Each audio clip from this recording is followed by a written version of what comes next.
In one very significant way, Game of Thrones Episode 5 A Nest of Vipers is exactly what I've been waiting for in Telltale's series.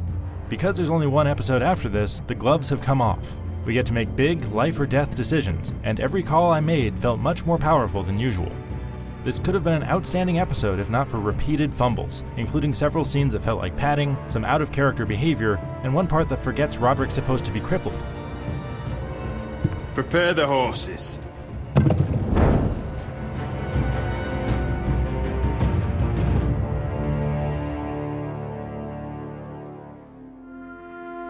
As much fun as it is to hate a villain as sadistic as Ramsay Snow, all of Roderick's vows of revenge feel empty because of Ramsay's role in the main Game of Thrones story. You want to kill me. It makes me wish he weren't so directly involved.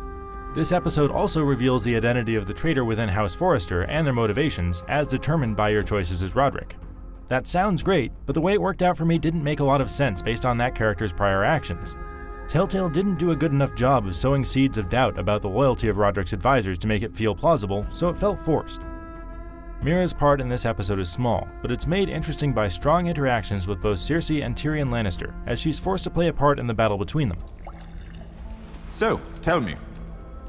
Cersei sent you. As always, it's fun to try and figure out how to please Cersei's twisted morality. Garrett stays put for the whole episode, and makes little or no actual progress toward his goal. He fills the void with a pretty good action scene and a sympathetic backstory for Cotter. Some weird bow and arrow controls messed up a hunting scene for me though.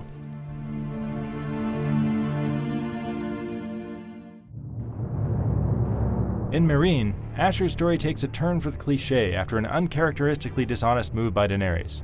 Telltale's writers just don't seem to understand her because she's portrayed as honorable to a fault in the novels and the show. That thrusts Asher into more combat, but it does introduce some colorful new characters.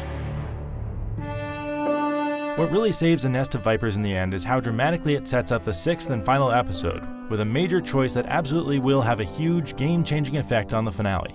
The kind that makes me want to replay again just to make sure I have a saved game with the alternate path. That alone makes A Nest of Vipers a worthwhile episode. For more on Game of Thrones, stick with IGN.